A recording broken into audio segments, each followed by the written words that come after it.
So thanks everybody for coming. I just want to make sure we respect everybody's time. I don't want to take up all of your time. Um, Minnesota, awesome. So my name is Melainey Gunning. Somewhere on the interwebs we have met. So we met either on TikTok, Facebook, Instagram, somewhere in those areas is how we got connected. And you raised your hand to attend my Moving to Florida webinar, which I love.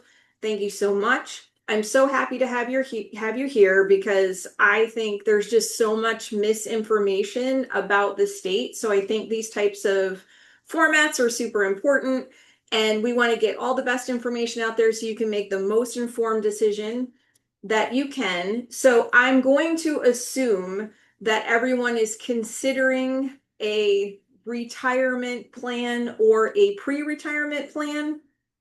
You can nod or throw something in the comments. Yep. Okay. Perfect. So there's a lot of different kinds of questions that people ask when they're thinking about these things. I'm going to talk about some basic things about Florida. Does that make sense? Okay. So property taxes being one, we'll start there and then we'll go down a rabbit hole together.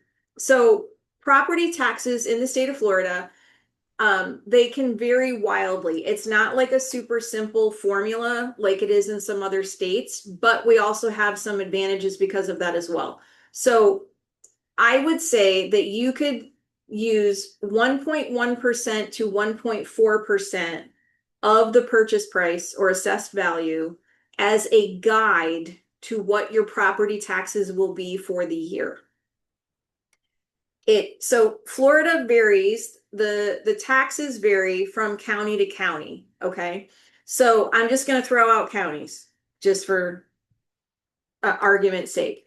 So Palm Beach County, big county in Florida, is a more expensive taxed county than, say, Martin County, which is the neighboring county north. So Palm Beach County are the big cities like West Palm Beach Gardens, Delray, Boca, those types of places. Martin County houses towns like Stewart, Jensen Beach, Palm City, Hobe Sound, those types of county or cities. Then Port St. Lucie is another area, and Port St. Lucie kind of is Port St. Lucie. It's kind of interesting that they don't have a lot of microtowns in there, but it's Port St. Lucie and Fort Pierce fall into St. Lucie County.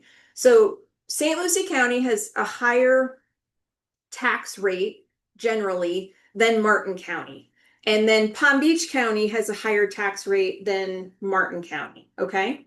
So depending on where you are now, the thing is that let's just say, for an example, you're looking at a resale house. And let's say that house is $500,000. So let's just come up with, so if 1.1% is $5,500, right? That's what you're going to go on the site, which, by the way, any county across the state of Florida, you can Google that county property appraiser website, and they will always have a tax calculator available on the website, usually pretty easy to find. And it will say, is this going to be a homesteaded residence or not? And that's how they're going to come up with their calculations. So two things happen. I'm going to give you what we're going over right now is going to be like a worst case scenario of what's going to happen. So let's just say $500,000, we use 1.1%, your taxes will be $5,500. This is not considering if you homestead and make it your primary. So when you homestead, there is in total, right off the top, it's a $50,000 homestead exemption that comes off the assessed value. So January 1st of every year, the counties come out and they reassess the neighborhoods. And sometimes they go up, sometimes they go down. So they're reassessed. Now, when you're homesteaded, you are protected, and your taxes can only increase the assessed value of your home by 3% or inflation, whichever is lower. Okay. Now, what can vary in that is if the local government comes out and they have their millage rates for like the school taxes, the garbage, the trash, all that kind of lovely fun stuff. There's a millage rate in there, and that's how they come up with your tax bill. If the government votes in an increase, that's how your tax bill actually waivers from year to year more than the assessed value. Now, if it's not homesteaded, there is no cap. So there's no limit. They're not going to protect the home from being out there at market value all the time so they can gather all the tax dollars. Does that make sense? Kind of? Okay. So now, if you're looking and shopping at a home and you see one house, let's say they're side by side, they're both listed for $500,000. One person might have taxes and their tax bill is $3,000. That could be that they've been living in the house for 10 or 15 years. And the person next to it, let's just say they owned it 2 years and their taxes are already at $6,000. And that's just because they've owned it a shorter period of time and it's been a second home. So you can see wild variations in the taxes. So now let's pretend you buy a house. What happens is you buy the house, the homestead is lifted for the first year. It's reassessed so that they collect the tax dollars. Then your homestead exemption goes on for the following year. So it's going to increase, reassess, and then you're going to get your cap savings. And that's how it works. It's a little complex, I'm not going to lie. And then where the kicker comes in is new construction. So new construction, almost always, you're looking at a house that's being built and the taxes haven't been assessed yet. And by the way, our taxes are assessed every November, or the tax bills, excuse me, come out every November 1st. They come out the 1st, and you technically have until March 31st to pay them. You get the biggest discount if you pay them by November 30th. Okay. So if you're escrowing, your mortgage company will always pay it in November and get the deepest discount. I want to say it's 5 or 6%.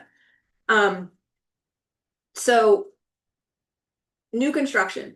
So new construction, if you go build a house, your tax, they're going to show you a tax bill is going to be like $500 or $600, maybe $1,000.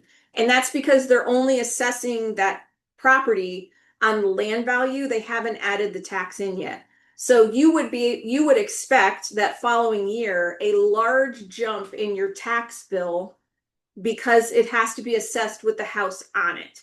And then that's when they come in and they give you the percentages and you can decide. So if you have a mortgage or you pay cash, if you pay cash, you would just pay the difference yourself. If you're dealing with a mortgage, you can go through the dance with the mortgage company. They'll pay the bill. They'll come back and say your escrow account was short, and then they'll give you a formula that you can pay it all at once, or usually over 12 months. Sometimes you can ask them for 24. Excuse me. Okay. Is there any questions around property taxes before I move on? It's kind of complicated. I hope that helped.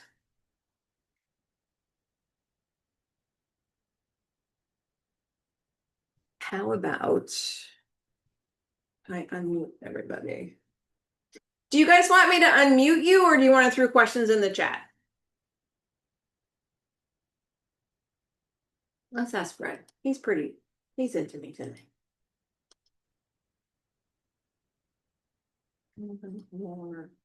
All right, I put out a thing that you can ask to unmute yourselves if you want to. You don't have to, obviously. So if you have a question before we move on, because property taxes is a big deal, I would think. Do you have a question, Thomas? Many, but I'm trying to. I had a stroke, so okay. I don't want to. Take your time. Yeah, so maybe I could have a question later. Okay, that's fine. Absolutely. But, 1 minute. When you buy a house, right? What I want to choose, like, what area, like the north, the south, Yep. The central. Yep. What do you work with? I'm in the southeast region, so I'm going to be Vero Beach to about Boca. So I'll go over the areas of the state and what I like and why. I can only give you my opinion. Everybody's different, but I'll do that. But let me get through a couple of like the Yeah, details I know people are looking for, and then yeah, we'll and I know that's important to people too. They want like, how do you decide? Like, that's a big decision, right? Where do you go? mm. But yes, we will cover that. Just pause that one. All And right, yeah. I will come back to it, I promise. Mm. Okay, thank you. Yes. Milhi. Go for it. No, it's actually it's Mile High Boys. We're in the Denver area. I was just wondering if the okay, I'm going to yell a little bit then. Yep. If the taxes are assessed as of our move-in date, we go backwards each year, regardless of when we move in. Okay, so I can't really hear you. I don't know why. Hang on. See if I can turn up my volume. Look in the chat. Okay. Perfect.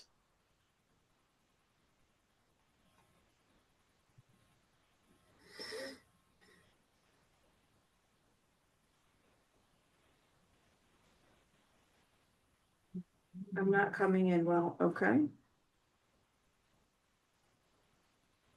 No, not you. I was talking Oh, about the last thank speaker. you. I don't see his comment though.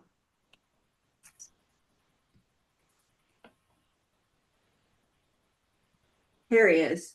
Is the calendar year or move-in date? Okay, so do you mean for the assessed value? The assessed value is once a year on January 1st of every year is when the counties come through and reassess the neighborhoods essentially.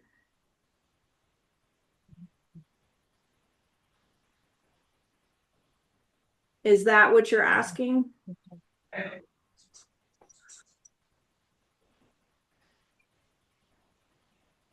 But the taxes would be like your escrow account, if you have a mortgage, would be reassessed when when you bought the house, is usually when they do an escrow analysis. It prorates, right? Yep. But they want to make sure that, so like if you buy a house on September 1st, as an example, say of 2025, right? They're going to take in enough money so that as they collect, there's enough money for when the bill comes out in September of 2026. Because taxes are paid in the arrears in Florida. Nesto, fire away your question there. Hello, how are you? Question is for military disabled or military veterans. What are the discount or tax free or whatever we heard? I don't know. I'm not sure. I just to That's get some okay. info. So if you are 100% disabled veteran, you will get tax exempt, like you'll get full tax exempt status with the county. You will, however, be responsible for what they refer to as non-ad valorem taxes. So there's valorum and non-ad valorem. The valorum is the school taxes, how they pay the government and all of that. The non-ad valorem is the police and fire people, so that when there's an emergency, they show up and it's your garbage. So it's a fraction of the bill. So I want to say my tax bill is, I think, around $5,500 for the year, and about $500 of that goes to like the fire, the garbage, and the police, so they show up when you call. Does that make sense? Yes, ma'am. Sound good. Okay, perfect. Thank you. Yep. All right, let me just see if there's any other questions really quick, because I'm gonna move on and we're gonna have a really weird conversation about insurance. Military members, you got that. Clearwater. Clearwater's beautiful. And the homestead. So once your homestead, again, taxes are in the arrears. So let's just say I bought a house today. After you close, you're going to get your warranty deed. You'll go to the property appraiser site and you fill out a form for your homestead exemption, as long as you own the home before the end of the calendar year. So before the end of December of 2025. We'll just use this as an example. As I said, 2026, the homestead, it's lifted so that the property can be reassessed at current values. Then your homestead is put back on and capped. So it would be for 2027. I think that should answer your question. Okay. And then there are extra exemptions for widows and I think blind. And every county has some additional stuff. So you always want to make sure you go to the county website and make sure you're getting everything you're entitled to. So you would pay a full assessed value, a reassessed value for tax in 2026. Yes, that's correct. So again, it's just how they collect money because you always want to remember Florida has no state income tax. So it's a wonderful thing, but they've got to generate the money somehow so that everything that we do isn't wild because our sales tax across the state, it's still pretty low. I mean, it's 6.5% and 7.5% depending on where you are. So I think comparatively to a lot of places in the Northeast, that's still quite low. Okay, so again, if I don't answer something, I'll make sure you have all my contact information. I'll answer as much as I can on the sidebar. Maryland is 6%. Okay, so at any rate, but Maryland, don't you have state tax? State income tax? Yes. Okay. I will make sure everyone has my contact information at the end. So if I don't get to something specific that you're looking for, I'll make sure you get it answered to the best of my ability. I just want to move on because we could stay on taxes for 2 hours. And counting. Okay. So homeowners insurance, that's a big question, right? Yes, homeowners insurance. Okay. Yeah. So we're super no, Gary, no.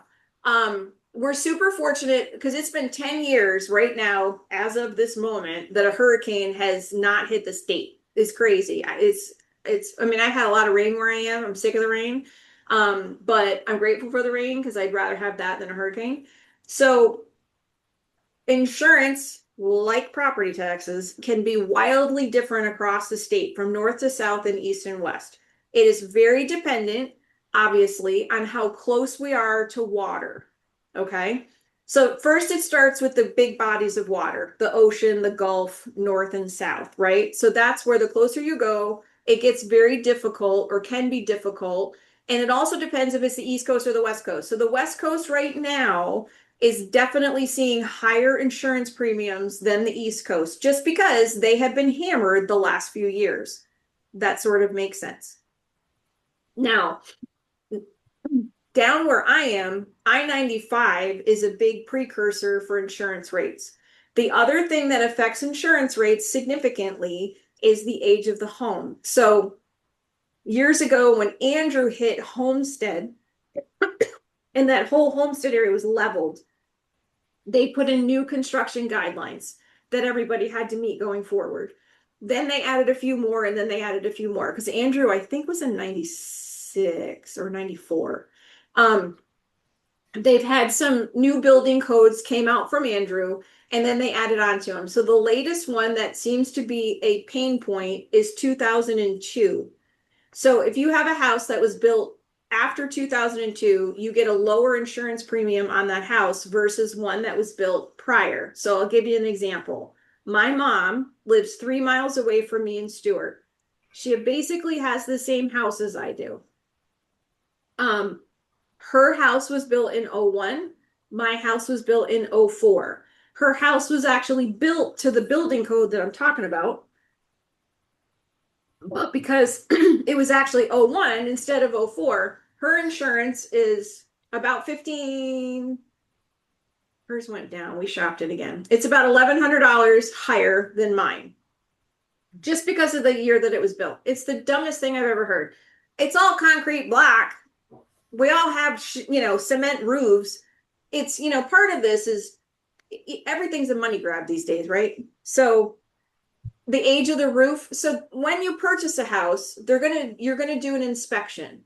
In that inspection, they do something called a 4-point. A 4-point gives the insurance company the information it needs so that you can get the most discounts. So it looks at the age of the roof. It looks at the electrical. It looks at the plumbing. And then it looks at your hurricane protection. So if you have it doesn't matter if it's hurricane, how dumb is this? Doesn't matter if it's hurricane shutters or impact glass. You don't get more credits for one or the other. You just have the protection. So that's a benefit. The age of the roof is a big deal. They want at least 5 years left on the age of the roof. so that you can stay out of the state-funded insurance, which is Citizens.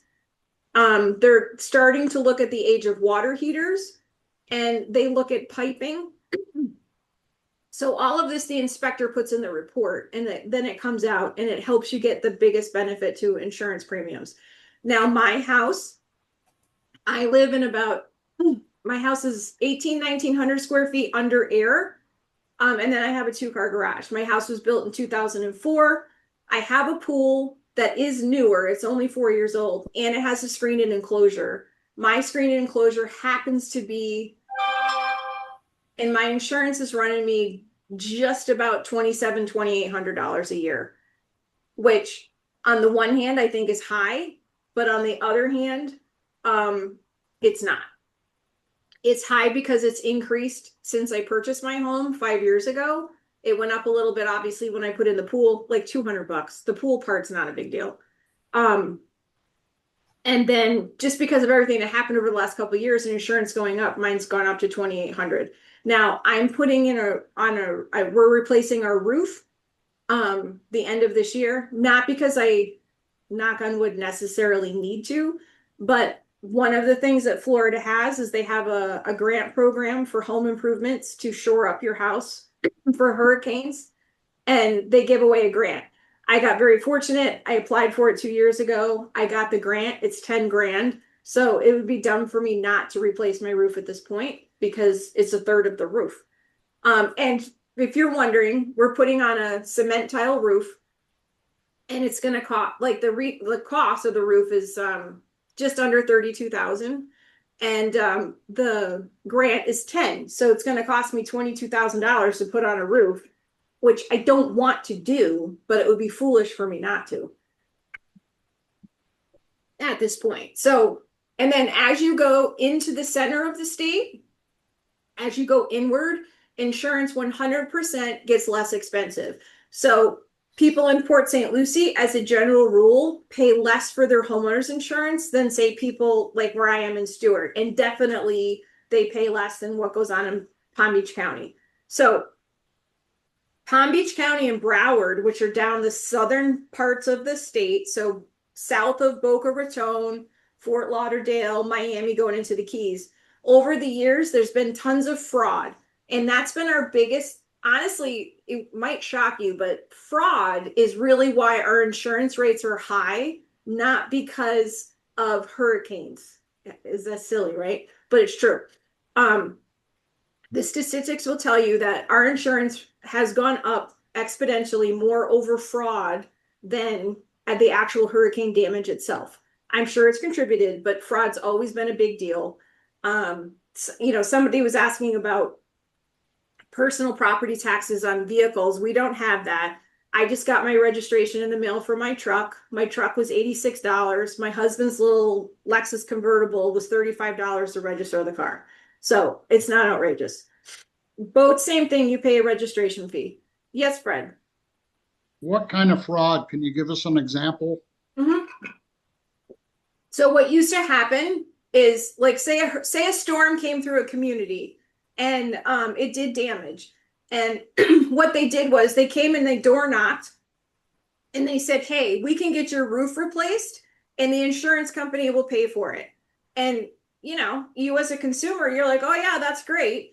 But what happened is the insurance company, they would start the process, have the roof being done, and they kept telling you it would be covered by your insurance.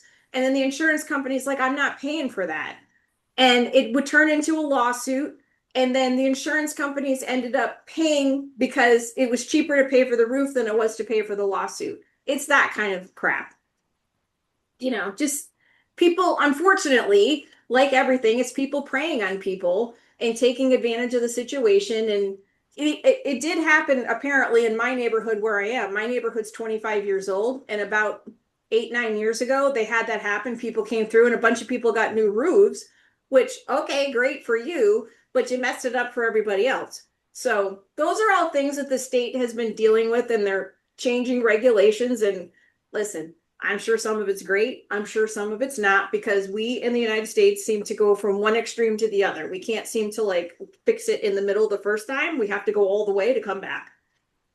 I mean, that's my purview anyway. That's happened in my neighborhood. Yeah, it's so silly. But I don't know. So do you have any specific questions beyond what I've covered with insurance? It's hard. A couple of these topics are hard to talk about, to be specific. Well, 1 second. Yep. The brick, the brick houses or the Concrete block or frame? no, the frame. Yep.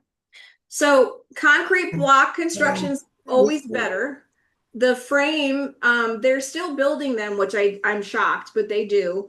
And generally speaking, if you're not in the middle of the state or the northern part of the state, the insurance is going to be 25% more.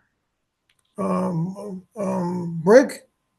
The frame, wood frame. Oh, okay, okay. Yeah. CBS is always going to be preferred. Yeah.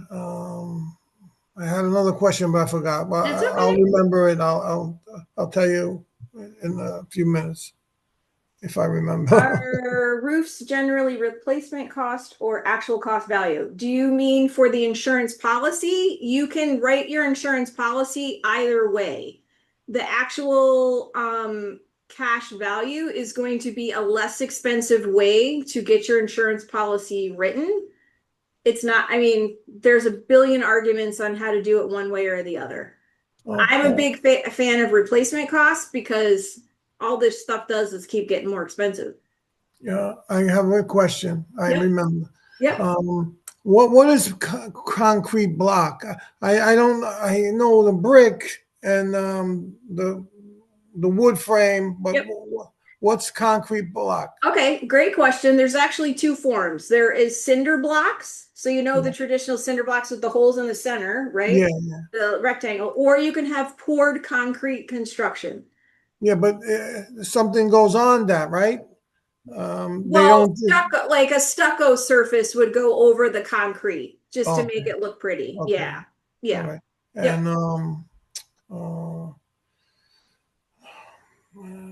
And I forgot again. I'm sorry. That's okay. I'm here. I'm not going anywhere. Okay, so somebody's asking, what about concrete roof? So that's a great question. I think what you're asking me is the life of the roof.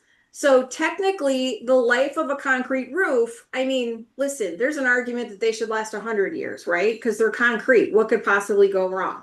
It's the sublayment that is the issue that wears out, and it wears out because of the sun, the wind, the rain that's always beating down on the roofs.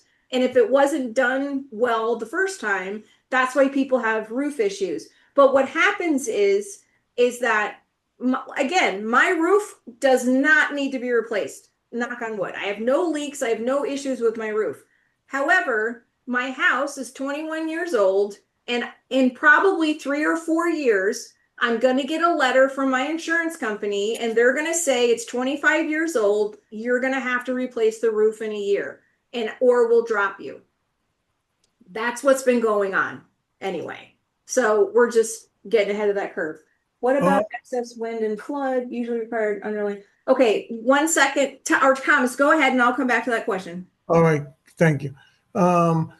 Is there basements in that apartment?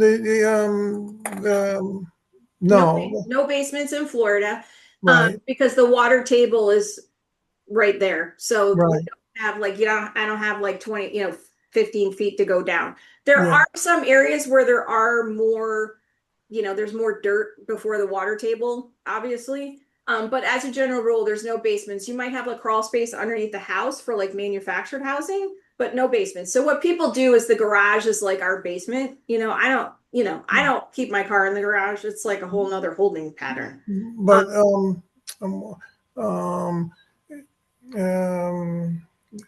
is the flooding or when it rains, like I live in a house where it's I don't have the trouble with rain and stuff like that. Yep. So elevation. Well, I think I want to move to Florida, but I don't want to. You don't want to be in a flood zone. Yeah. Yeah. Or even if it rains, I don't want the water. Right. So first of all, you can find out if you're looking at a house in the area, if it's in a flood zone. That's easily Googled to figure out the flood zones change, but you'll know if you're in a place that floods. But as whoever you're working with as a real estate agent who's helping you should be able to get that information to you pretty quickly. But to your point, I mean, you can find developments that are elevated, like my house. If you follow me on Facebook, you'll see some pictures I just posted of my back area in my house. I back up to a golf course and there's like a swaley thing because when they put in the pool, they elevated the backyard and pitched it. I mean, unless we have like a once in a lifetime 100-year 100-foot flood, my house isn't going anywhere. And it's a big holding zone. But there are other areas where the water is around. So you can get, if you're not in a flood zone, you can get a flood policy for $500-600 for the year for your own peace of mind. If you're in a flood zone, they're a little bit more expensive. And so flood insurance covers water outside of the house coming in. If a pipe bursts in the house, that's your homeowner's insurance. All right. And Does that make sense? yeah. Do you use septic systems or the public water? More and more it's public water. The older developments, there are some in septic, but again, if you're looking at a development, you'll know right away. Yeah, Because because it'll be in the MLS listing that if it's on public or not. So I would say look for older neighborhoods could have septic. And usually if they're not in an HOA, they don't have septic. okay. Or have septic, excuse me. Because I prefer HOA. the public water and Yeah. the sewer Agreed. and stuff like I that. 100% agree.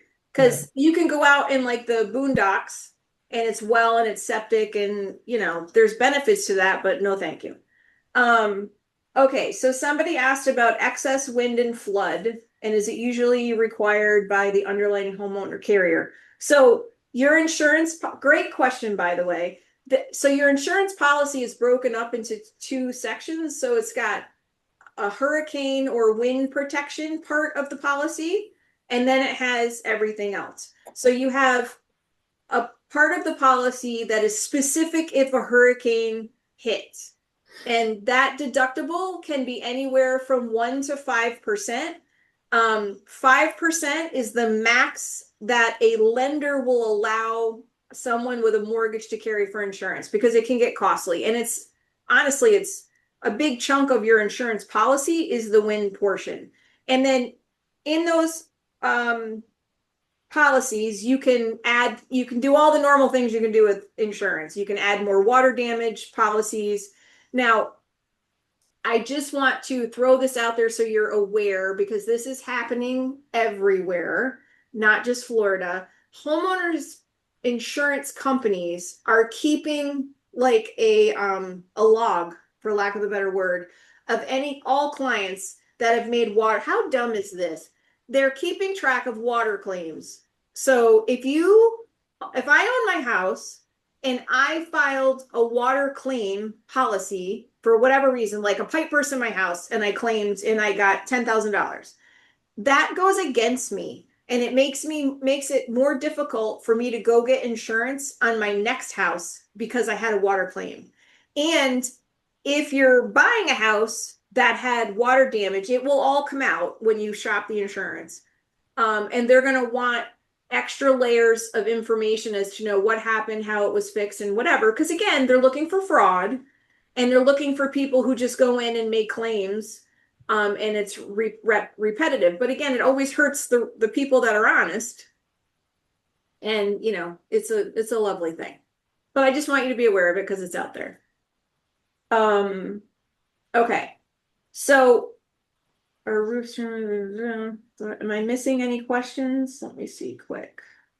I love this. This is so fun. All right. So some of the other questions that I had seen, thank you, Trisha, is things like people wanted to know silly questions, right? So somebody asked me on something else, like, are alligators walking around the street? So alligators live in Florida and they're in murky water. So we stay away from murky water. If you live in a homeowners association and an alligator is spotted, they let it get so big and then they get it pulled out so that it's not harmful. Obviously, we're always telling people don't feed alligators because you don't want them looking for food and coming up the yard. And you'll see some crazy news story like a dog get eaten or whatever by an alligator. And not that I don't feel horrible for that person and their dog, because I absolutely do. But my kind of knee-jerk reaction is I have 2 dogs. I do not walk them close to the pond for that exact reason. You know, I mean, we have a couple of ponds and a lot of water bodies in Summerfield, but I'm not bringing my dogs down there. That's just silly. So just stay out of murky water. That's my best advice, is don't go near it. Any issues in reverse mortgage? Absolutely not. You can get a reverse mortgage very easily in Florida. And you can get a reverse mortgage on a purchase. That is a thing. And did I even introduce myself really? Just how we met? Because I've been in real estate about 15, 20 years. I also was I've been in lending for 10. So, if you have any specific lending questions, I can certainly answer those for you on the side if you have any questions about that. I know common sense, you'd think, Trisha. And then a question that was asked is like, do we have storage units, like air conditioned, which we do. They're like on every corner you can find a storage unit. And they have air conditioned and non-air conditioned areas. Air conditioned would always be a better option because it does get hot and sticky in Florida. So some of the things that I was putting in my video about Florida, so it's raining and it has been raining like a significant amount down here. So when it gets done and everything dries out, there's going to be a lot of like black and mildew and whatever. And I will definitely have to have everything, or I'll do it myself, but I generally hire somebody and, come out and pressure wash everything, get all the crap off, get it all cleaned up. And you'll find that you'll want to do that like twice a year because most of the time people will, want to get their house all shiny and nice going into the holidays because that's generally when family and friends come to visit, right? Kind of mid-November. And then in the springtime, you got to let the pollen go by and come through. And once that's all done, you'll want to pressure wash again. Now, you don't have to pressure wash your roof that often, but you want to plan on having to pressure wash like every other year. Jean, what about property tax insurance with water view property? I mean, the ones with small ponds in the back. No, not really. I mean, again, the property taxes, it's just the assessed values in the neighborhood. So if it's, there's a lot of neighborhoods that back up to ponds and lakes and whatever, and all of that, the values in that neighborhood are going to stay fairly consistent. Usually they just trend with, there's one model house that's 3 bedrooms, 2 bath, 2-car garage. There might be one that's a little bigger and they might have a villa. So they all stay fairly consistent. But there's no significant increase really to property taxes because of that, or insurance, not really, because you're on a pond. No. Without a basement, where do people keep their crap, like Christmas decorations? Great question. So I've always kept my Christmas decorations in my garage. I keep fans like hanging down. I have about 3 fans in my garage just to keep the air circulating. I've always kept my Christmas decorations in my garage. I have never had a problem. Or a lot of people put it in like a small storage unit, and you can get a storage unit depending on the size, but I think they start at like 5x5 or 5x8, and they start at like $35 a month or something. But that's generally what they do. Or if you have an extra bedroom, throw it all in the closet. Okay, so Fred, I've read something about HOA fees and some other fee. I think it's called a CDD fee. Yeah, CDD. It's called a CDD fee, and it's a community district. It's either community district development. It's community district development fee. Great question. So a CDD fee is when the builder goes to build a new development, and they go to this town or city or municipality and they say, I got to build roads, I've got to put in sidewalks. I got to put in amenities, all of the things that people want for the community. And instead of raising the price of the house and making it 50 or 60,000 or $70,000 more expensive, I'm going to keep the price of the house lower, and then I'm going to put this CDD fee it's a bond, and it goes on your tax bill. So it's in addition to your taxes every year. And every development has a different amount of money. So I've seen them like Astor Creek. You might have all seen me talk about Astor Creek. It's a golf course community. That CDD fee ranges from $1,300 to about $2,300. And it just depends on the size of the house. So obviously the smaller the house, the smaller the CDD fee. There's another development called Oh yeah, they were. Four Seasons by Wilder, and they have a CDD fee that ranges Q1 LA. $100 to $2,400. And does that make sense? So it's an extra fee that's added to your property tax bill, and it pays for all of the crap that the builder has to do, and they do it that way instead of increasing the price of the house.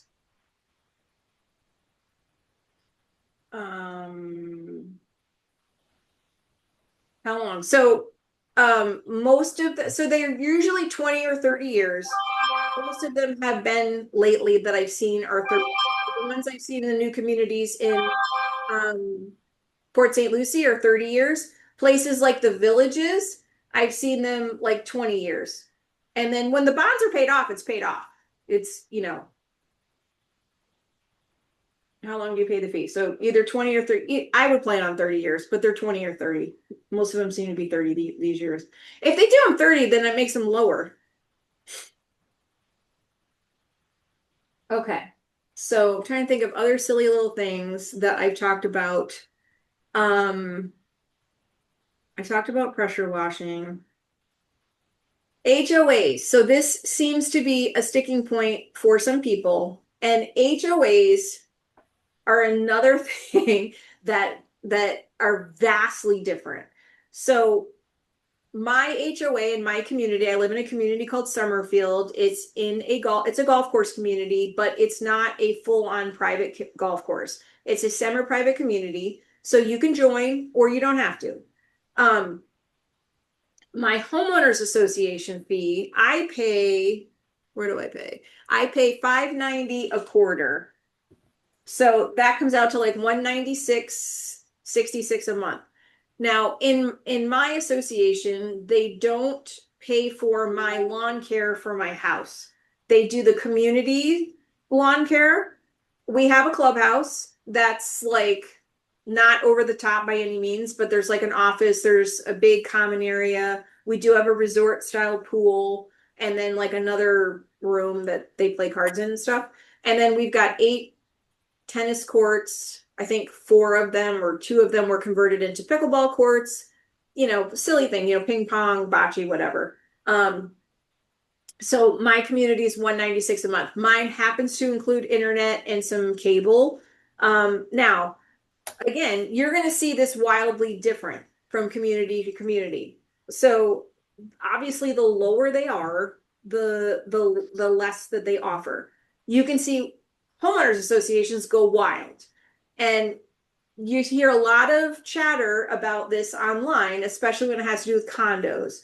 So are there bad apples out there in condos and the boards? Yes. Not going to say there's not. There's a lot of condos way, farther south that they didn't pay attention to needing to change things and keep up on the community and, do concrete restoration. And they didn't do it, which was foolish because now they're like Surfside fell apart. And then the government had to step in and put in new rules.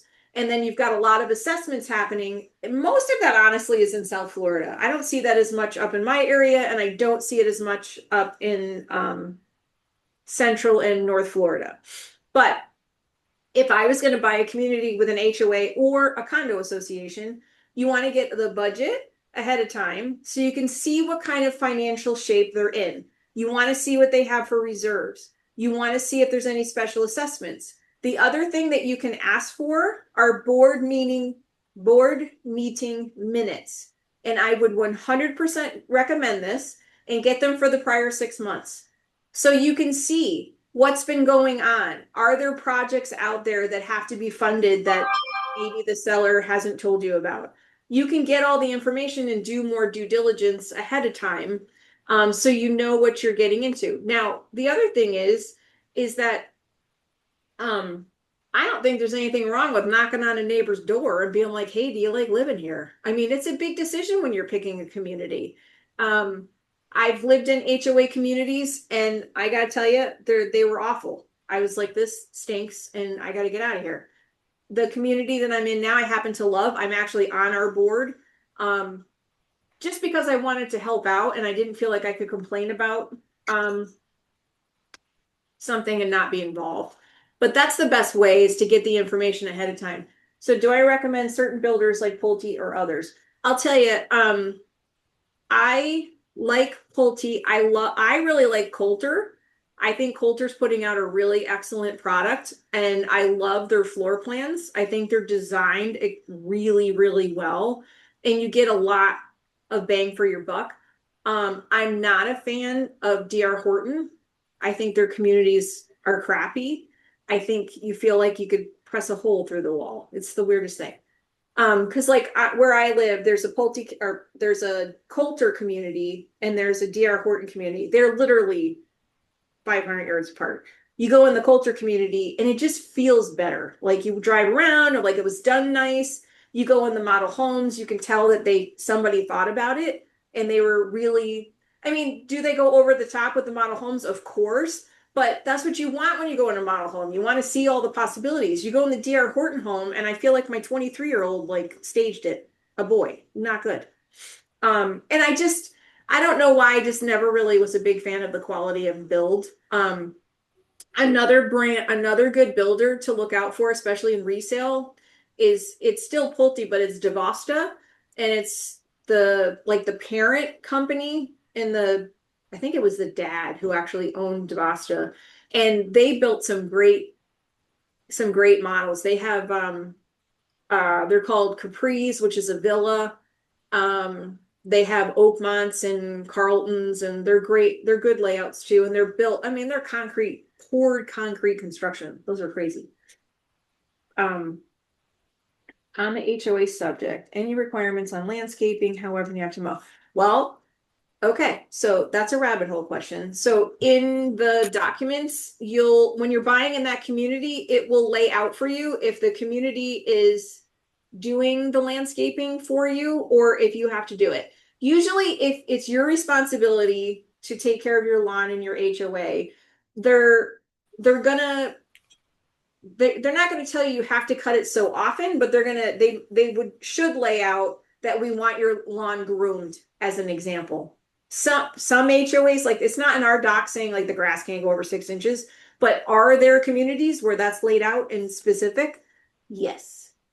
But again, if you're looking at an HOA, it's a law that you have to have all the community docs within 3 days, so that you know what you're getting into and you can ask all the questions.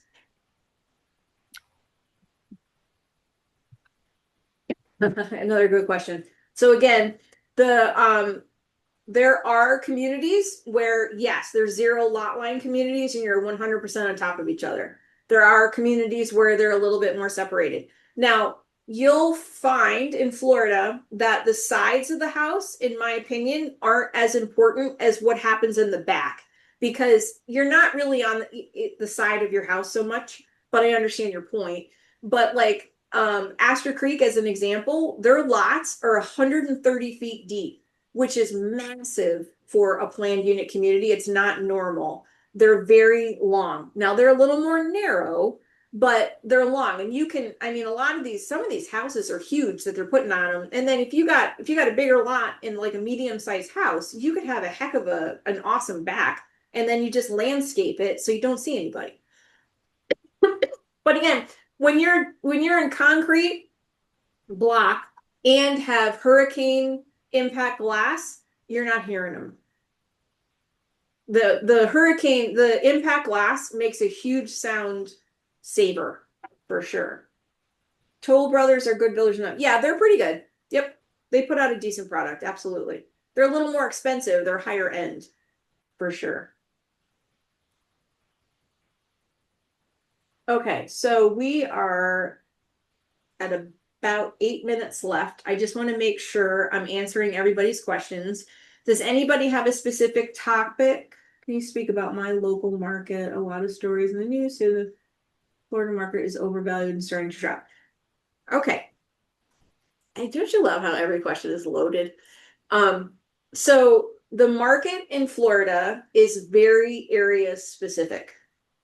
So what's for sale, say in Martin County versus St. Lucie County, they're entirely different markets. There is inventory has risen 100%. It is an awesome time, in my opinion, to be a buyer. There are some sellers that are just sort of like nuts and they still think it's COVID and you move on. The good part is there's so much inventory, you don't have to get stuck like on one house. But like it's definitely a softer market in St. Lucie County as an example versus Martin County. And there's just more inventory. Like I really, the last time I looked, there's something like 1,200 homes for sale, like $500,000. It's crazy. That's a lot.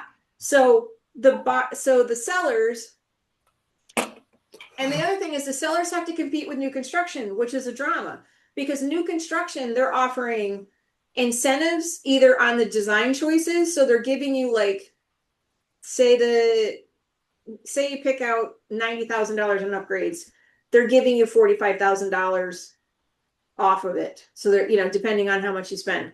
I just sold a townhouse with a new construction builder. It retailed for $420. We went under contract for $375 and we made offers. We were like hammering the builder as much as we could. And they came down to $375. I mean, they came down a little bit. They were advertising, I want to say at $378. We got them down to $375.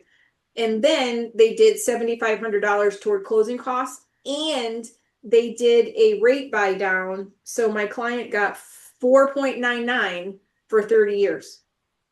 And on that price of house, it's like $350 to $400 a month in savings. So the resales have to compete with that. That's hard to compete with. So they either have to be willing to give money off, or the house has to be priced appropriately, or they're contributing to closing costs. And what I always tell everybody is buyers have been a little bit more afraid to make offers for whatever. You got to be careful. You want to be justified in what you're offering. Okay. But you never know what somebody's pain point is. If a house has been on the market, for 90 days, I'm like, let's go in, let's see what they'll do. You never know. They'll come down. They might not come down to where you are, but they'll come down. There hasn't been a house that I've sold in the last 12 months where we haven't negotiated them down another 10 or 15,000. Absolutely. And my point is, why not? If you can't get what you don't ask for. I mean, my dad always said that to me. He's like, just ask. Clearwater, Fort Myers, near areas of South opinion. Okay. Great question. I am partial to the East Coast. I am not going to lie. But the East Coast, where I am, so I'm going to say like Vero to Boca, Florida. Okay, I'll get to that one in a second because that's a whole can of worms. But East Coast, you're going to see more Northeasterners come to the East Coast. That's kind of been the trends. The West Coast of Florida is generally where the mid areas of the country go. I can't tell you why. It's just the way that it's happened. And I will tell you, no matter where you're from, Florida has a different pace of life. It's not like if you're from the northeastern area of the country and you're used to like fast, things don't go fast. The only thing that goes fast is like a real estate transaction. But like work, finding good help, you definitely got to go through referrals and know people. I prefer the Atlantic Ocean over the Gulf. I love the Gulf. I love to go visit the Gulf in the summer. I like sunrises versus sunsets, I guess. the center part of the state, I'll tell you an area I do love is Claremont. I think it's a great spot. It's south of Orlando. Lots are happening there. It's an area that's very up and coming. A lot of building going on. The other area that I love, and you're probably going to giggle, is the Villages. I think the Villages is a home run. If you're looking for activity, the Villages is crazy but fun.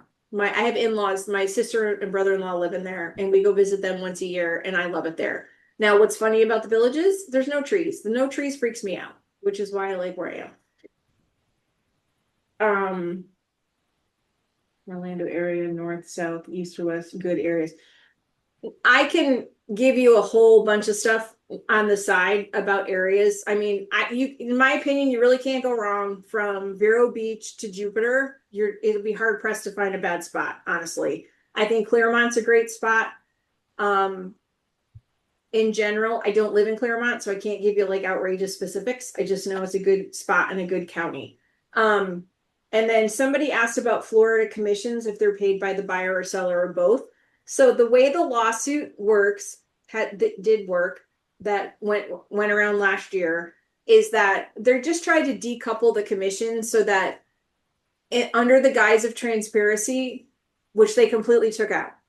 So it used to be, if I was going to go show a house, I would go into the MLS and it would say the commission being offered was, say, 3%. Okay. Okay, great. No big deal. I don't particularly look at that because I want the best for my client. It's not about me, it's about my client.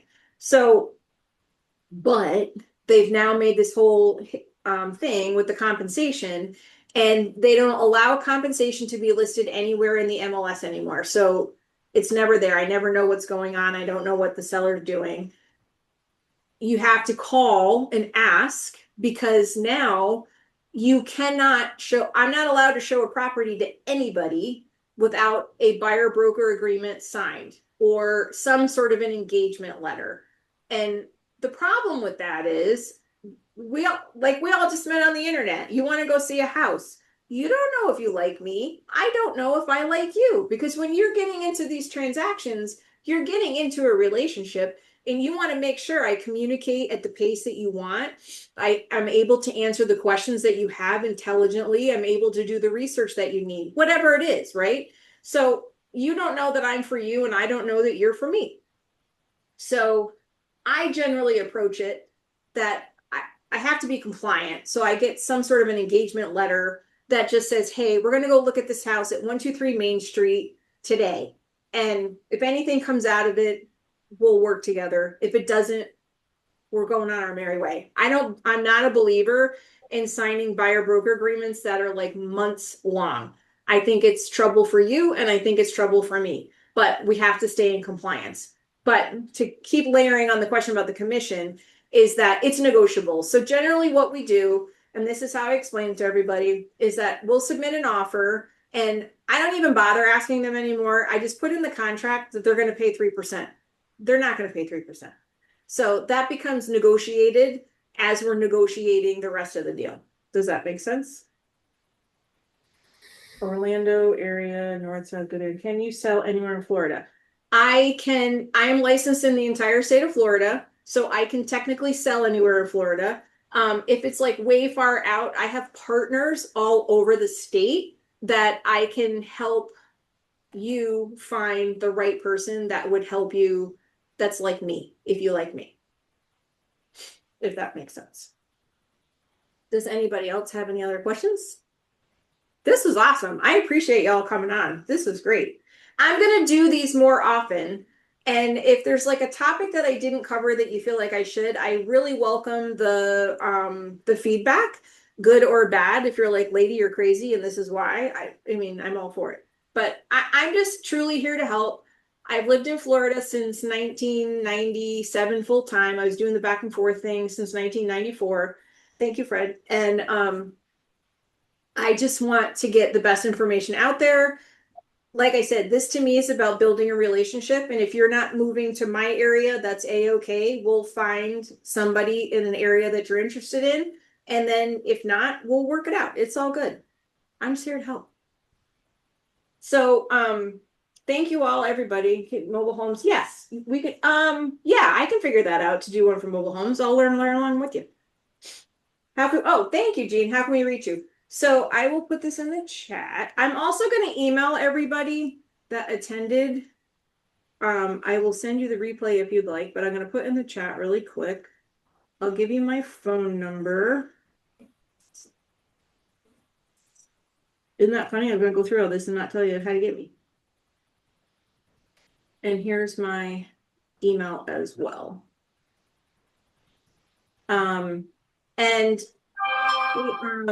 Okay, great. Thank you, Nancy. I love it, Jean. I was a golf pro in another life. So I have, and I still maintain my LPGA life member status, master's sign over there. So finding golf in lifestyle communities for folks like you is really what my passion project is. And that's like my focus is just to help people that want to retire and relocate to Florida and just find you the absolute best community. That's my mission in all of this. So I appreciate y'all coming on because I know it's scary sometimes to be like some wacko lady. Yeah, thank you so much. I appreciate it. It's my absolute pleasure. I really enjoyed this. This was awesome. Can we DM? Yes. Okay, so I'm going to stay on for just a minute. Thumbs up or thumbs down for Ocala? I think Ocala is a great spot, Fred. Okay.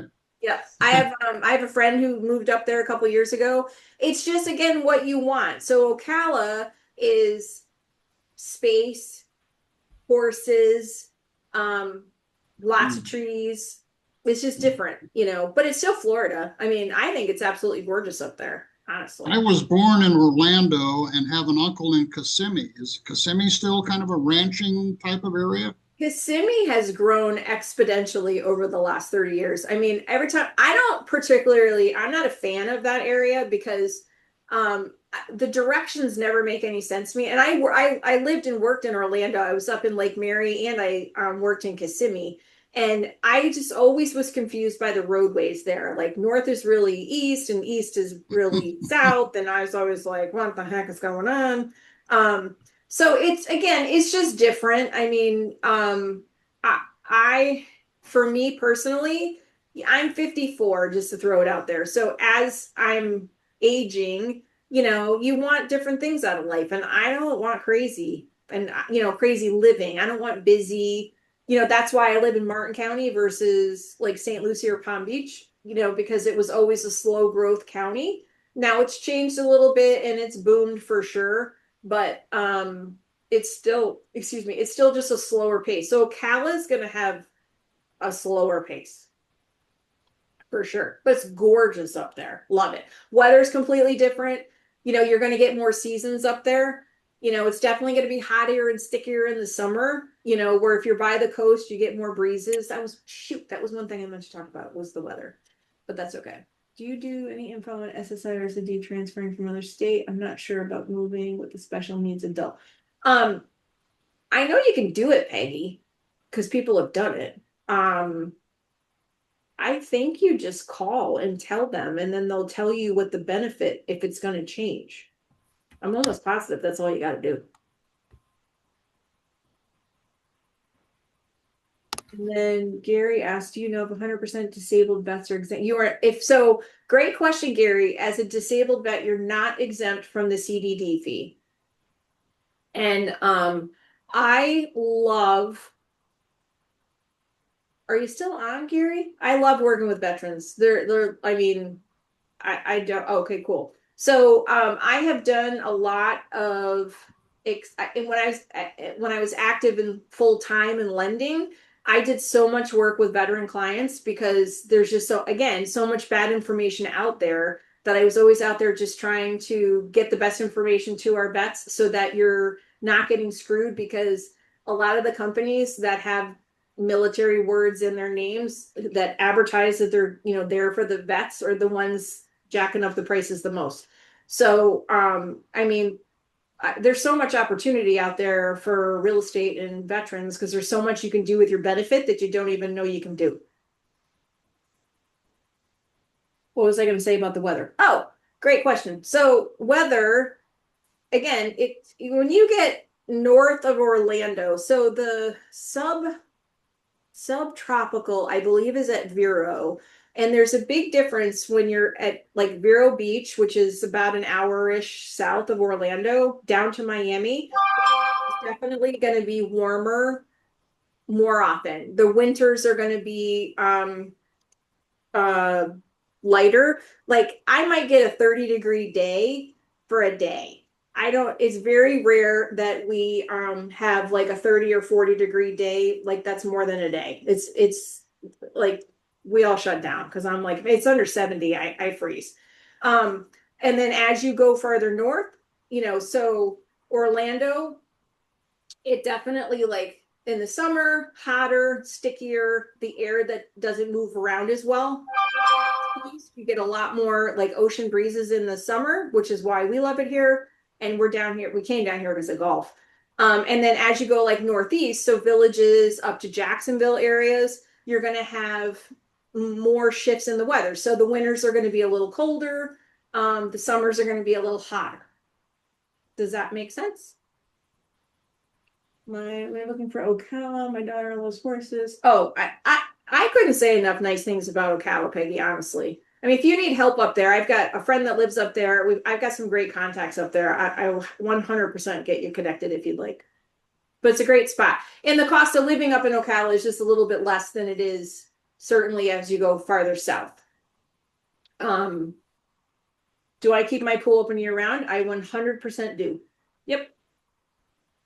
What is the average max? Well, there is no, you can finance $1 million. I financed a $2 million loan at zero with the 100% financing with your VA benefit. So it's only when you get into multiple homes that whole calculation goes in now, because when Trump was in office the first time, I think it was like the Blue Water Law or something he passed so that you can finance $1 million home 100%. You can finance a $2 million 100%. So there's no max necessarily. But yeah, Diane, I do keep my pool open year round. In the winter time, it's like super easy to maintain because it's cooler. I do have a heater. I don't heat my pool year round because I'm just wasting money. I'm not going to swim in December. I'll get the heater going if my nieces and nephews are coming down from Virginia for a week. But when I do use my heater is usually like in the spring. So, because if it starts to heat up early, like say in April, I'll put the heater on so that it's like at 80 or 81. So we can at least hop in the water and cool off. Because my husband's in the golf business and, he's a caddy and he comes home and he's hot. So he wants to jump in and cool off, but he doesn't like want to go into shock. And we go into shock under 80. Thank you, Fred. Thank you. What is my area again? So Vero Beach to probably say Palm Beach Gardens. You're welcome, Diane. And I do have a screen around my pool. We chose to do that because it's just easier on the debris and crap and frogs and lizards. Like that's not my thing. And it keeps, it allows you to enjoy your pool at night because we do have, like everywhere, we have gnats. And again, the bug thing is we have bugs like everybody. But I think the mosquitoes were worse when I was up in the Northeast versus that they are here. But if it's hot and muggy out, they're out. But they spray periodically for them too. What town am I in? But does it get like bathwater in the summer? So it 100% depends on your exposure. So my exposure is Northeast, where my pool is. And in the summertime, and it's been very hot, in the hot months, my pool hasn't gotten over 86. It got 87 one time. And believe me when I tell you, 86 is still refreshing. pool change insurance prices, about $200 for the year. It changed when we put our pool in. It went because what it did was it's more about that it changed the value of the house a little bit more than the pool. Yep, absolutely. And we lived in Florida for, when did we put in our pool? We put in our pool in 2021 during COVID, and I never had a pool up until that point. My parents, who moved down many years ago, they always had a pool, and I'm like, what is the big deal about a pool? Now that I have a pool, we're always in our pool. We're out there, we're just butt ass naked in our pool, and we love it. Yes, ma'am. Thank you. Happy to be here. Diana. It's true though. I don't like to put a bathing suit on when I go in the pool. Oh God. It's too much of a hassle. You're hot and sweaty. You just want to hop in there. I'm sure my neighbors might get a little shocked by that, but I don't care. Less laundry too. Yes, ma'am. That is true. Okay, so anybody else have any other questions? We're just getting silly now. But I love it. But I'm out there on all the places. So I'm on Facebook. It's all under my name. It's all under Melainey Gunning. So it's Facebook, TikTok, Instagram. I'm all out there. And I do have a YouTube channel. You're welcome, Susan. I do have a YouTube channel. It is called, because I just changed the name. Let me get it for you. And I post longer home tours there. And I try to post pertinent information about moving to Florida. So my YouTube, I will stick it in here. It is at, what is it? It is at your Florida Real Estate Guide. So it is Your Florida Real Estate Guide is the name of my YouTube channel. But I've got about 250 videos there, I think, between that and the shorts. The longer form videos, I'm starting to do more neighborhood comparisons. I'm trying to do more town comparisons. Like I've got one for Port St. Lucie and Stewart. I don't love like long content personally. Like when things are like 8 and 10 minutes long, it kills my attention span.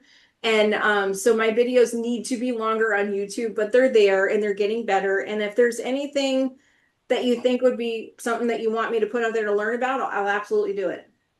Nesto, you have a question? Shoot, my friend. Yes, ma'am. Question.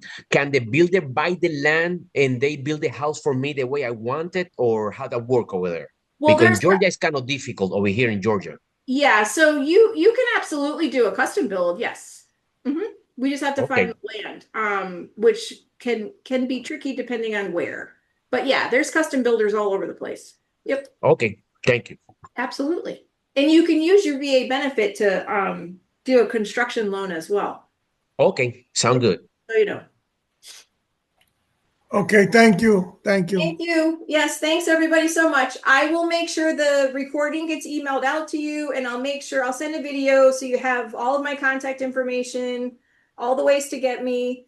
And I have all kinds of free resources out there. If there's anything I have that you want, like I have a basic relocation guide, I have buyer checklists, I got it all.